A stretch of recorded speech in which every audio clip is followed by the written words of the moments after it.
आइए हम प्रार्थना करें। मेरे मुंह के बोल और हमारे हृदयों का सोच तेरे सामने ग्रहण योग्य हो। हे यहोवा परमेश्वर, हमारी चट्टान, हमारा उद्धार करने वाले, आमीन। एक दफ़ा एक रूसी काउंटेस थी और वो प्रभु यीशु मसीह को उसने उद्धारकर्ता के रूप में स्वीकार किया और वो उसके बारे में गवाही देने के लिए हमेशा तैयार रहती थी। तो जो रूस का जार था, जो राजा होता है वहाँ का, वो उससे नाराज हो गया और उसने उसको जेल में डाल दिया। 24 घंटे उसको उसने जेल में रखा और बहुत ही दयनीय स्थिति में उसको रखा गया और वो वहाँ पे इसको काल कोठरी में डाल दिया गया। और जब वो 24 घंटे पूरे हुए तो राजा ने, उस जार ने उसको फिर से अपने सामने बुलाया और उसने उसका मजाक उड़ाते हुए मुस्कुराकर उससे पूछा, ठीक है, क्या अब आप अपना मूर्खतापूर्ण विश्वास को त्यागने के लिए तैयार हैं और जो राज्य, जो महल के जो सुख है उसमें वापस आने को तैयार है? तो जो वो काउंटेस थी वो बड़ी शांति से खड़ी रही और वो मुस्कुराई और उसने उस राजा को, जार को जवाब दिया कि जो महलों का जो मैं सुख जीवन भर जीती आई थी, उससे कहीं अधिक आनंद मैंने इन पिछले 24 घंटे में यीशु मसीह के साथ जो मैंने उस जेल में बिताया उसमें पाया है। तो आज जब हम इस विषय पे विचार कर रहे हैं और जो विषय है वो है प्रभु यीशु परमेश्वर के कृपापूर्ण अभिप्राय को पूरा कर सब लोगों को आनंद हर्ष प्रदान करते हैं। तो यीशु मसीह द्वारा जो आनंद, जो हर्ष हमें प्राप्त होता है जब उसको हम अपने जीवन को सौंपते हैं, आज हम उसके बारे में विचार करेंगे। और जो आज का पैसेज है, जो अभी सुसमाचार में हमारे सामने पढ़ा गया,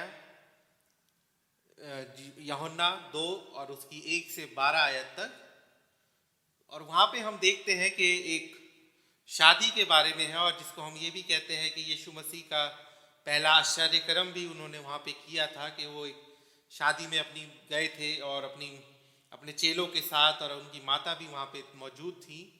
तो आज हम उस जो पैसेज है उस पर हम देखेंगे कि किस प्रकार से यीशु मसीह, जब हम उसको अपने जीवन में ग्रहण करते हैं तो वो हमारे लिए आनंद का सुसमाचार और आनंद हमारे जीवन को वो भर देता है।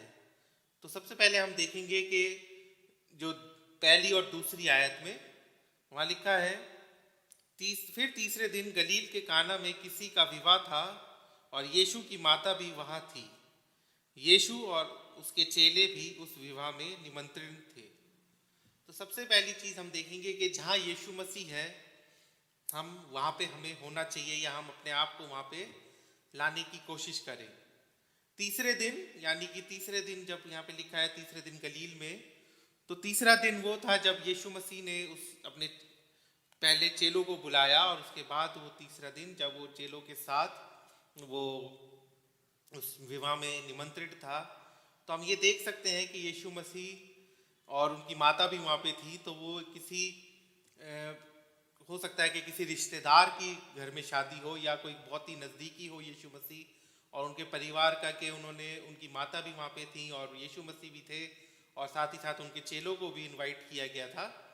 तो जूइश यहूदी जो विवाह होता था वो ऑलमोस्ट पूरे हफ्ते वो चलता था।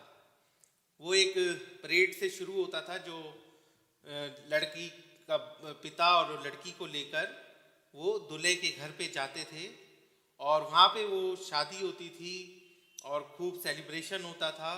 और वो वहाँ पे दूल्हे के घर पर, वहाँ पे जाकर उसके दरवाजे के ऊपर उनकी शादी की जो सेरेमनी होती थी वो होती थी। और उसके बाद जो एक पार्टी हम कह सकते हैं कि वो शुरू होती थी और वो 7 दिन तक चलती थी दूल्हे के घर पर।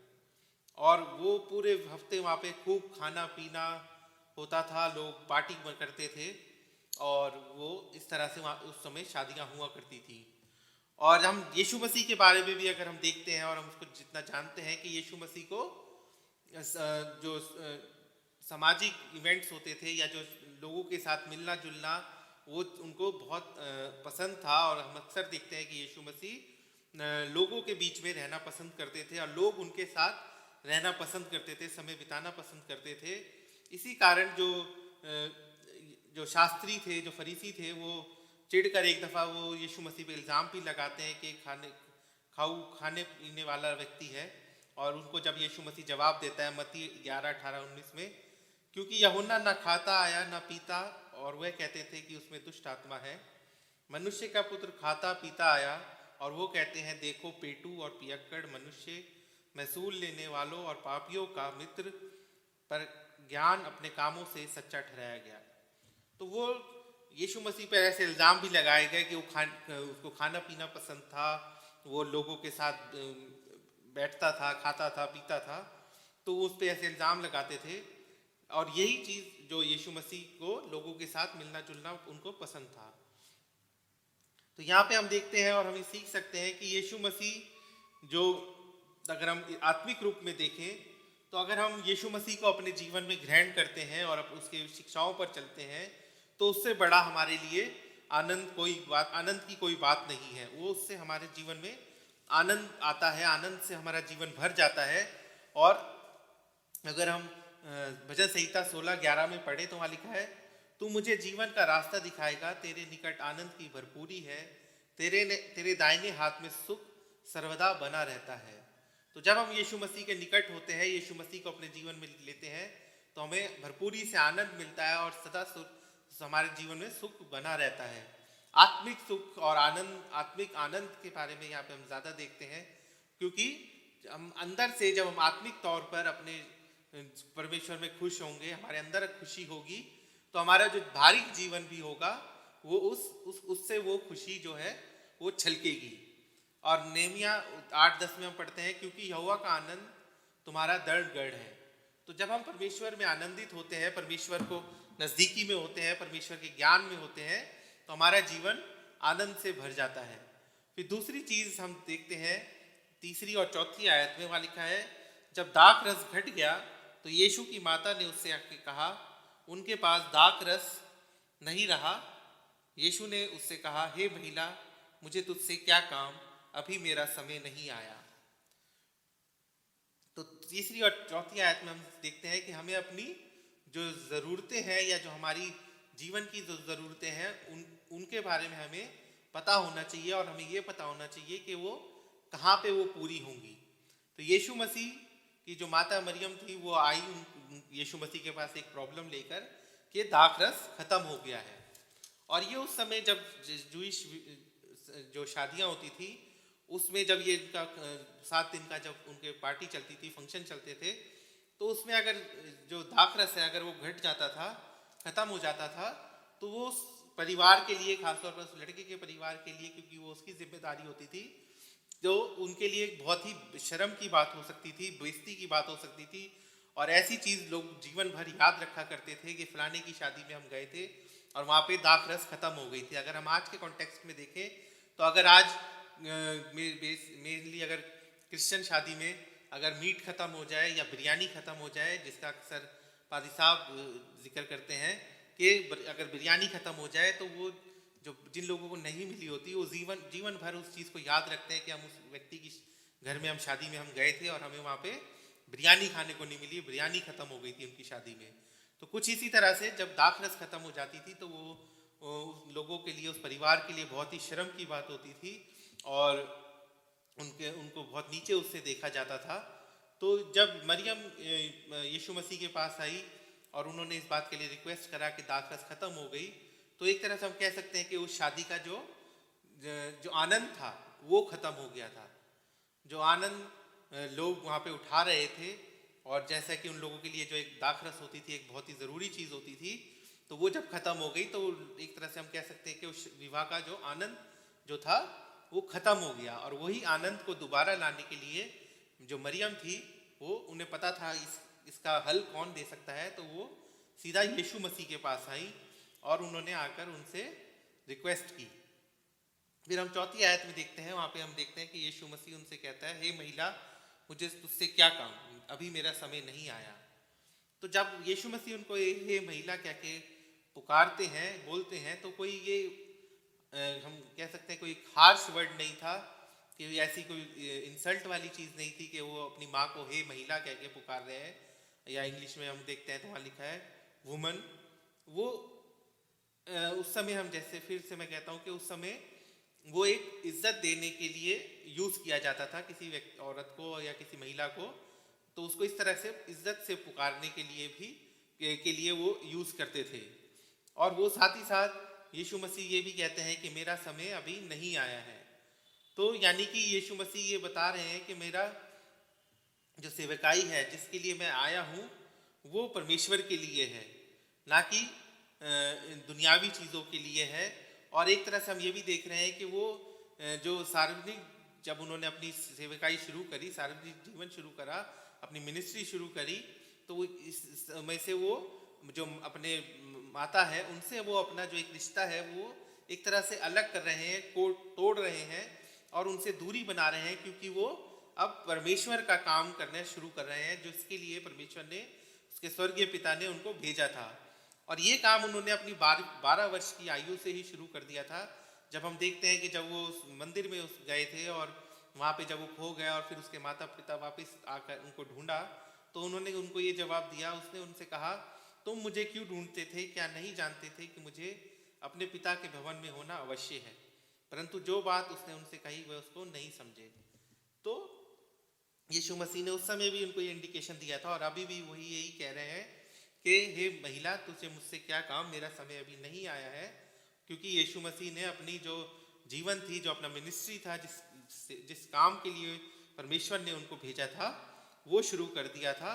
और वो जब तक खत्म नहीं होना था, जब तक उनको क्रॉस पर वो अपनी जीवन को नहीं समाप्त करा। तो वो यहाँ पे वो अपनी माता को ये भी कह रहे हैं कि अब मैं वो काम नहीं कर सकता जो तुम मुझसे चाहती हो, और अब मैं वो काम शुरू कर रहा हूँ जो परमेश्वर मुझसे चाहता है। और पूरे जीवन भर अपने उसके बाद वही करते रहे जैसा जैसा परमेश्वर ने उनके जीवन से चाहा। लेकिन यहाँ पे हम ये भी देखते हैं कि उन्होंने अपनी माँ की जो रिक्वेस्ट थी उसको नकारा नहीं या उसको इग्नोर नहीं किया, उन्होंने उसको पूरा किया। और जो आनंद उस शादी का खत्म हुआ था, जो जिसके कारण वो आनंद खत्म हो रहा था, उन्होंने उस आनंद को, उस जॉय को फिर से रिस्टोर किया। और फिर हम देखते हैं 5 और 8वीं आयत में वहाँ पे लिखा है, उसकी माता ने सेवकों से कहा, जो कुछ वह तुमसे कहे वही करना। वहाँ यहूदियों की शुद्ध करने की रीति के अनुसार पत्थर के 6 मटके धरे थे जिसमें 2-2 3-3 मन समाता था। यीशु ने उनसे कहा, मटकों में पानी भर दो, और उन्होंने मुंह भर दिया। तब उसने उनसे कहा, अब निकाल कर भोज के प्रधान के पास ले जाओ, और वह ले गए। तो यहाँ पे हम देखते हैं आज्ञाकारिता कि मरियम ने पहले उन सेवकों से कहा कि जैसा वो तुमसे कहे वैसे ही करना। मरियम जानती थी कि यीशु मसीह जो मैंने उससे बात कही है वो उसको संभाल लेगा और वो उसको पूरा करेगा, और वो उसमें उसको विश्वास था। और ये विश्वास इसलिए भी था क्योंकि यीशु मसीह ने इससे पहले कोई आश्चर्यक्रम नहीं किया था, क्योंकि हम यहाँ पे हम देखते हैं कि यीशु का ये पहला आश्चर्यक्रम था। लेकिन मरियम ये जानती थी कि जब उसके बपतिस्मे के समय कि किस तरह से जो पवित्र आत्मा थी वो एक कबूतर की नाई उसके ऊपर आई और परमेश्वर की आवाज़ सुनाई दी कि ये मेरा प्रिय पुत्र है और मैं इससे खुश हूँ। तो ये सारी चीज़ें मरियम जानती थी, उसने सुनी होगी कि ऐसा हुआ है। तो इसलिए उसको, और वो यीशु मसीह के जब जन्म हुआ था उस समय भी जब सर्वदूतों ने आकर भविष्यवाणी करी, सर्वदूतों ने ये बताया, तो ये सारी बातें उसको पता थी और वो जानती थी कि यीशु मसीह इस सिचुएशन में कुछ ना कुछ करेगा। इसीलिए उसने विश्वास के साथ उसने सेवकों को कहा, जो कुछ वो तुमसे कहे वो तुम करना। और फिर वहाँ पे हम देखते हैं 6ठी आयत में कि वहाँ पे यहूदियों को शुद्ध करने की रीति के अनुसार पत्थर के 6 मटके धरे थे। तो 6 मटके धरे थे और जिसमें 2 से 3 मन समाता था। तो वो जो मटके थे और वो वहाँ पे इसलिए रखे गए थे कि जब वो लोग वहाँ पे जो लोग खाना खाते थे तो उससे पहले वो उसके अपने हाथों को धोते थे व्यवस्था के अनुसार, और उसको वो पूरा करके फिर वो खाने के लिए बैठते थे। और जो जो फंक्शन होता था, जैसे पूरे हफ्ते चलता था, 7 दिन तक चलता था, तो बहुत पानी यूज़ होता होगा हाथ धोने के लिए लोगों को, तो वो यूज़ करते थे। तो उसमें से कुछ घड़े हो सकता है खाली भी हों। तो इसीलिए जब यीशु मसीह के पास वो आए और उन्होंने, यीशु मसीह ने उनसे कहा कि जो मटके हैं इनको पूरे मुंह तक भर दो, पूरा ऊपर तक भर दो।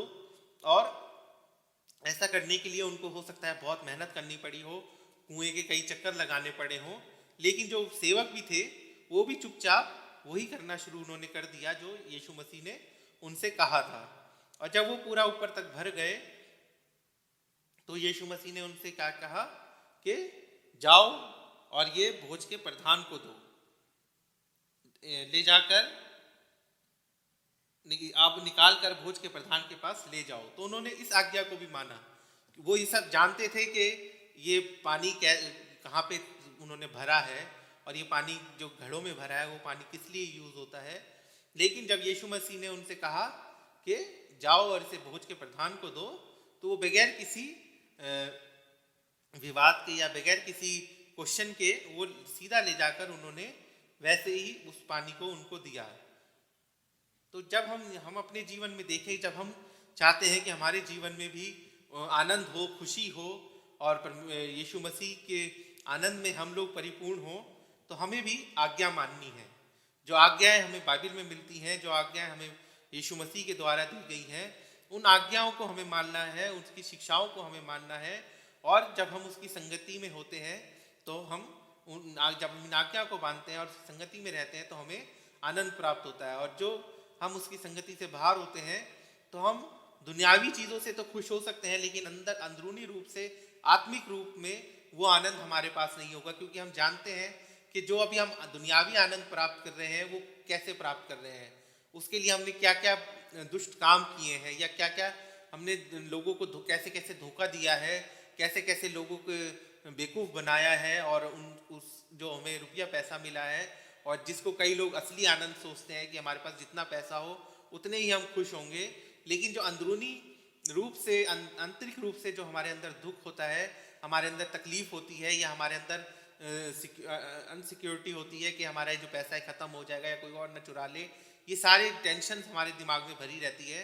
तो वो उस आनंद से कहीं बेहतर जो हम यीशु मसीह के पास होते हैं उसके लिए अपने जीवन को जीते हैं, तो हमारे अंदर जो आनंद होता है वो आनंद हर एक दुनियावी आनंद से, दुनियावी खुशी से बहुत ज़्यादा होता है। तो हमें प्रभु यीशु मसीह को अपना जीवन देना है। और वही चीज़ हम देखते हैं कि किस प्रकार से यीशु मसीह ने उस जो पानी था और जब वो भोज के प्रधान के पास गया तो वो एक दाखरस में बदल गया।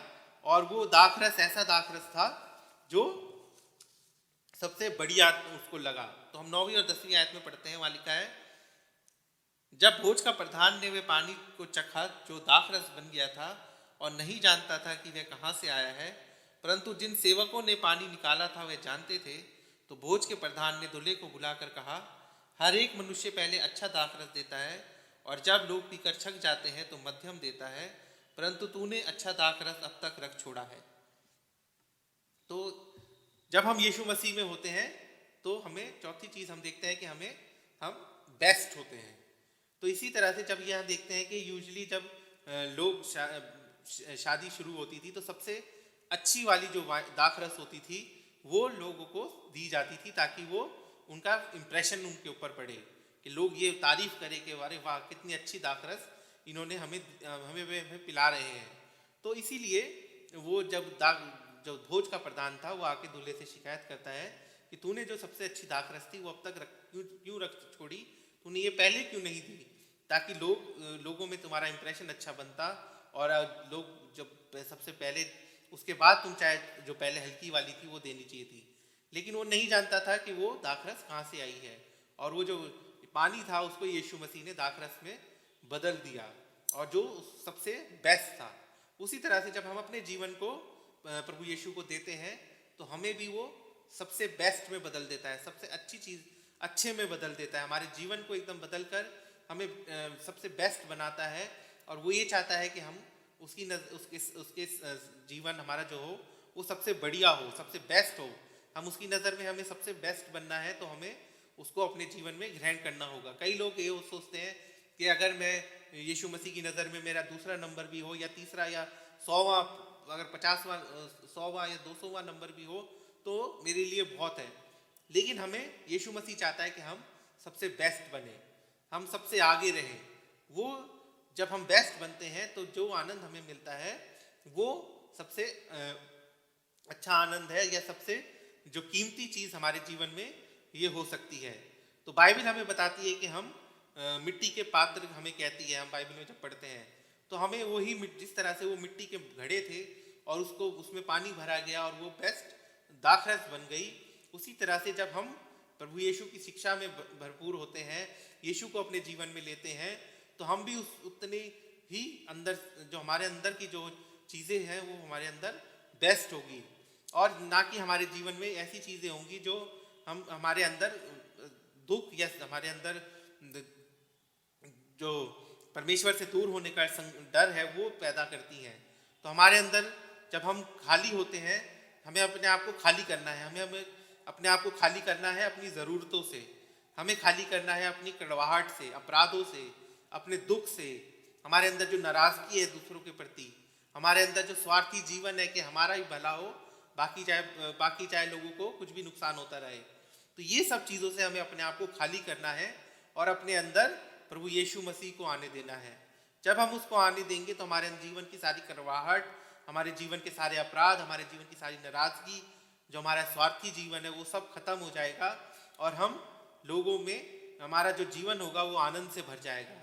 और जब वो आनंद से भर जाएगा और वो इतना भरपूर होगा कि वो दूसरे लोग उसके लिए वो उसको हम यूज़ कर सकते हैं, हम दूसरों को अपने आनंद में शरीक कर सकते हैं, दूसरों को हम अपने आनंद में सहभागी कर सकते हैं और उनको हम ये बता सकते हैं कि किस प्रकार से यीशु मसीह में अगर हम होते हैं तो हमारा जीवन जो है वो कितने आनंद से भरा हुआ होता है। फिर आखिरी आयत 11वीं आयत में हम देखते हैं जो जो ये जो आश्चर्य कर्म यीशु मसीह ने किया था, इसका जो रिजल्ट था वो हम देखते हैं। वहाँ लिखा है, यीशु ने गलील के काना में अपना ये पहला चिन्ह दिखाकर अपनी महिमा प्रकट की और उसके चेलों ने उस पर विश्वास किया। तो सबसे पहली चीज़ हम इसमें क्या देखते हैं, हम इसमें 3 चीज़ें देखते हैं जो हमें यहाँ पे, जो 3 सच्चाइयाँ जो हमें यहाँ पे प्राप्त होती हैं। पहली है कि जो ये आश्चर्य कर्म यीशु मसीह ने किया था वो एक चिन्ह था। तो वो चिन्ह किस चीज़ के लिए था कि यीशु मसीह एक प्रभु हैं, यीशु मसीह सचमुच में वो परमेश्वर है, यीशु मसीह वो मसाया है जिसका वो सब लोग इंतज़ार कर रहे थे और जिसका परमेश्वर ने हम बाइबल में जिसका वादा किया था। यीशु मसीह का जो अधिकार है वो सृष्टि पर है और जो सारी सृष्टि है वो उसके सामने झुकती है और उसको आज्ञा मानती है। फिर दूसरी चीज़ हम देखते हैं इसमें कि उसने अपनी महिमा को प्रकट किया। तो यीशु मसीह ने ये अपनी महिमा को प्रकट किया कि वही परमेश्वर है और सारी स्वर्ग में, सारी पृथ्वी पर, सारी प्रकृति पर उसका अधिकार है। और यीशु मसीह जो थे वो अपना जो इस अधिकार था, जो अपनी सामर्थ्य थी, वो लोगों को आशीष देने के लिए, लोगों को भलाई करने के लिए उन्होंने उसको इस्तेमाल किया। तीसरी चीज़ हम देखते हैं जो इसमें देखते हैं इस आयत में, वह है कि और उसके चेलों ने उस पर विश्वास किया।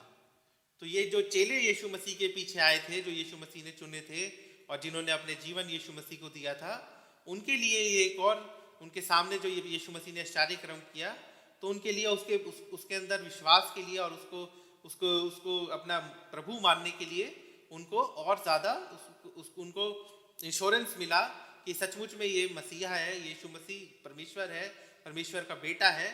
और उनका जो विश्वास था उनमें और मजबूत हुआ कि उसने किस तरह से एक सादे पानी को दाखरस में बदल दिया और वो जो आनंद और जो से वो जो आनंद जो था वो उसको उन्होंने परिपूर्ण किया। तो हम देखते हैं कि जो 11 पद जिनके बारे में हमने अभी पढ़ा, हम देखते हैं कि किस प्रकार से यीशु मसीह ने उस आश्चर्य कर्म को किया जो उसका पहला आश्चर्य कर्म भी कहा जाता है। तो अगर कोई व्यक्ति विश्वास में नहीं है और वो उस पानी की तरह है जो एक सिंपल पानी है, लेकिन यीशु मसीह में अगर वो आता है और अपने विश्वास को लाता है तो उसमें इतनी सामर्थ्य है कि वो उसके अविश्वास को विश्वास में बदल सकता है, जिस प्रकार से उसने पानी को दाखरस में बदला। और जो उसका दुख है, जो उसके संकट है, जो उसके जीवन में कमियां हैं, उनको वो बदल कर उसके आनंद में बदल सकता है, उसके सारे दर्द को खत्म कर कर उसमें आनंद भर सकता है, पाप को खत्म कर कर उसको धार्मिकता में बदल सकता है और उसके जो परमेश्वर के सामने न्याय के समय में उसके वो महिमा में बदल सकता है। और उसके जो पाप से भरा हृदय है उसको स्वच्छ हृदय में बदल सकता है। तो यीशु मसीह के पास वो सामर्थ्य है, यीशु मसीह के पास वो हमारे लिए प्रेम है कि वो हमारे जीवन को बदल सकता है। जिस तरह से उसने पानी को दाखरस में बदला, उसी तरह से हमारी पाप में जीवन को, हमारे पथरीले हृदय को वो उसको नर्म हृदय में बदल सकता है और हमारे जीवन में, हमारे जीवन के अंदर, हमारी आत्मिकता में हमें आनंद से परिपूर्ण कर सकता है।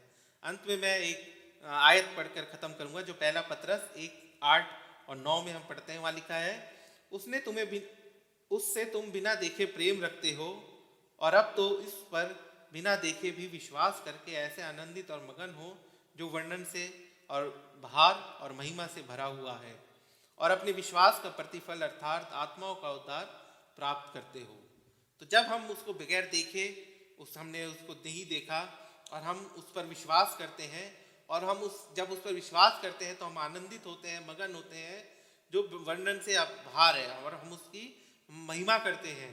तो जब हम ऐसा करते हैं तो हमारी जो आत्माएं हैं वो उद्धार प्राप्त करती हैं। तो हम सबको प्रभु यीशु मसीह में आनंदित होना है।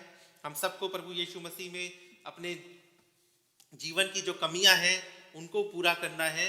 जब हमारे जीवन में आनंद की कमी होती है, विश्वास की कमी होती है, हमारा जीवन दुख से भरा होता है, हमारा जीवन झगड़ों से, लड़ाई झगड़ों से भरा होता है, हम लोग एक दूसरे पे विश्वास नहीं करते हैं, तो वो सारी चीज़ें अगर हमारे जीवन में हैं और हम उन सब चीज़ों से दुखी हैं और हम नहीं चाहते वो सब हमारे जीवन में हो, तो हमें यीशु मसीह को थामना है, हमें उसके पीछे चलना है, क्योंकि उसी के अंदर हमारा जो, हम जब विश्वास करते हैं तो वो हमारा जो आनंद और जो हर्ष है हमारे वो हमें प्रदान करता है। आइए हम प्रार्थना करें।